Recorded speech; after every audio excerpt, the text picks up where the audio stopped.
అలాగే అమ్మగారికి అయ్యగారికి ముఖ్యంగా దేవుడికి వందనాలు చెప్తూ రాష్ట్రాన్ని ఏంటంటే నేను తెలుస్తూ అందరికీ మా విశ్వాసం ఎక్కువ అందరికీ తెలుస్తూ చాలా బలంగా నమ్మినటువంటి వారు. ఎందుకంటే భూమి నుండి లేపిడి దేవుడు, మరణాంధకర ఛాయ నుండి దేవుడు మనం లేపిడు కాబట్టి, నా కుటుంబాన్ని నిలబెట్టాడు కాబట్టి దేవుడు గొప్పవాళ్ళకు నమ్మిన వాళ్ళని అందులో మేము మా కుటుంబం ఉంటుంది.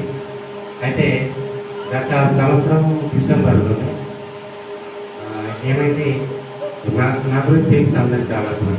ఏది ఇల్లు కట్టడం వల్ల చాలా అప్పులు అయినాయి. ఇది ఎలా తీసుకోవాలనే ఆలోచనలో ఒక ఆలోచన వచ్చింది.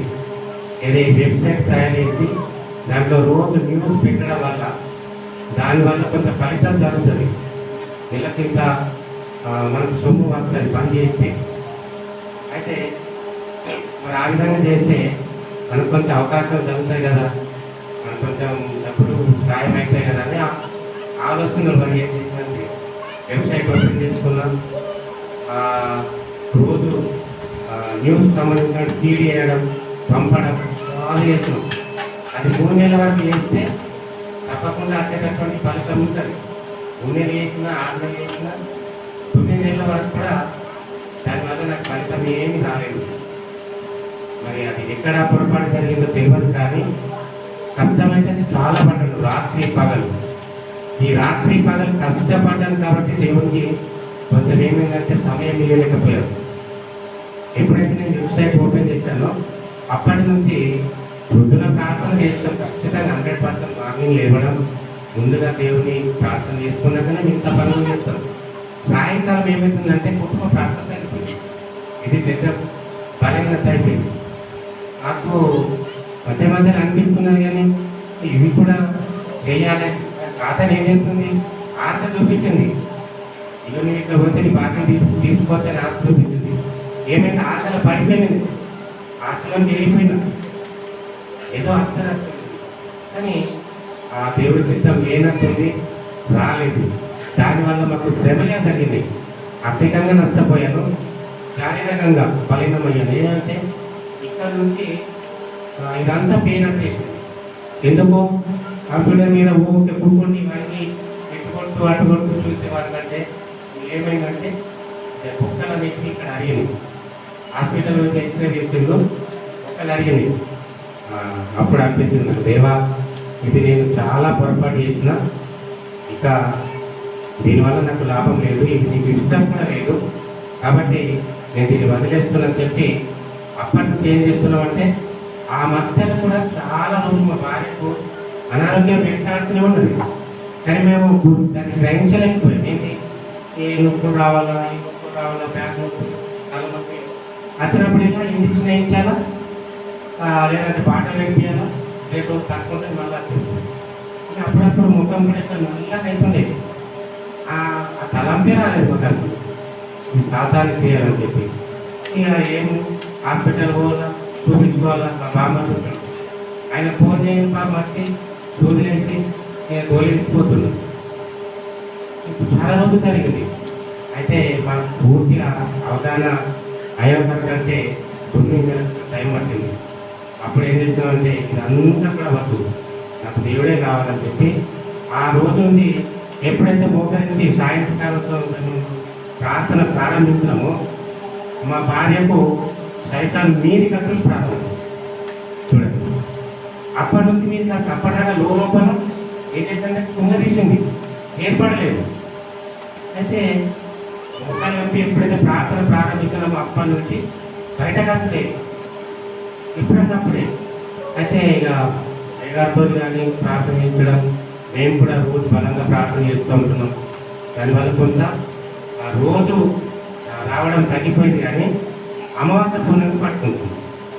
మొన్న అమావాస్య రోజు కూడా పొద్దున బట్టలు పెడతా తీసుకొని వస్తున్నది లేవడం పడేటం లేకుండా నేను ఏం చూసుకోవాలంటే పోయి పట్టుకోవాలి కదా. అయితే అయ్యగారికి రోజు ఇస్తే అయ్యగారు ప్రార్థన చేసింది, లేచింది. మొన్న రాత్రికి కూడా అమావాస్య తెల్లారిలో ఫుల్ నైట్లో నిద్రపోతలేదు, అటుమడుతుంది నిద్రపోతుంది, ఆమె ఏడుస్తున్నది.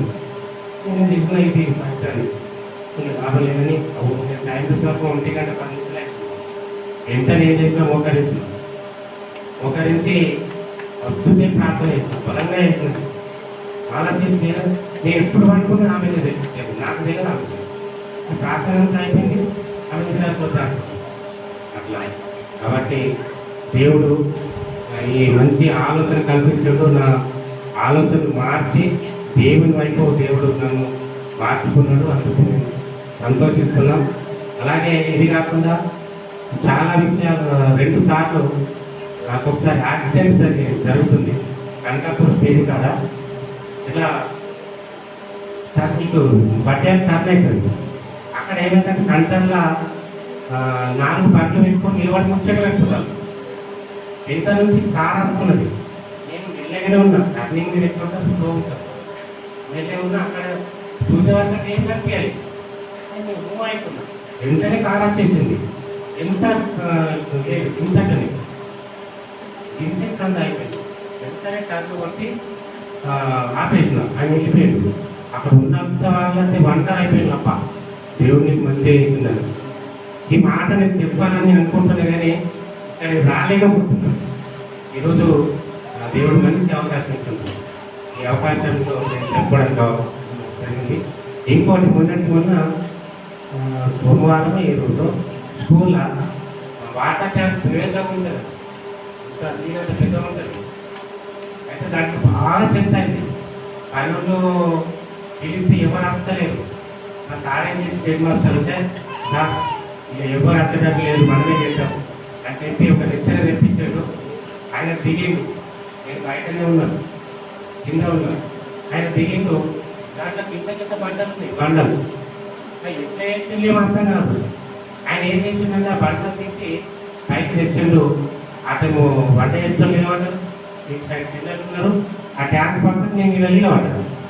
ఆయన ఏమంటున్నాడంటే తీసిండు, అమ్మాయి వాళ్ళని ఉన్నారా అని అడుగుతున్నాడు. ఎవరు లేదు, నేను పడే జనాలు అంటున్నాను. నేను మరి సాగర్ ఎక్కిన వాడేస్తారని నేను ఇంకొస్తాను ప్రతి వరకంటే వాడేసి సార్ కొంచెం వెంట్రుక వార్తలు దాడిపోయింది, నా నెత్తి మీద వస్తుంది కొంచెం. వెంటనే నేను చేతులు ఇట్లా అనేవాళ్ళంటే ఆ చేతి కలుపుకుంటానే నా మీద పడేది. దేవుడు అంత అపాయం నుంచి కాపాడిండు. కాబట్టి ఇంకొకటి, నా చిన్న బిడ్డ కూడా చాలా మార్పు జరిగింది.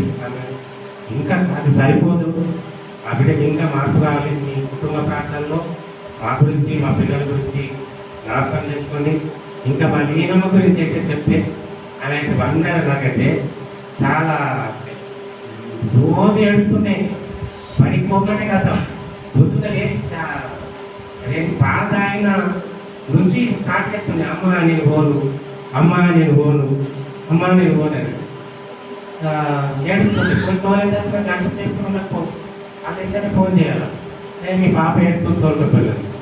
అట్లా వారంగా ప్రార్థన చేసినాం, ఏమి చేసినాం, పిల్లలు చేసిండ్రు, అయ్యగారు చేసిండ్రు, అందరూ చేయడం వల్ల ఏమవుతుందంటే బడికి పోననే మాట లేదు. ఎంత చెప్పాక బడిలో ఉంటుంది.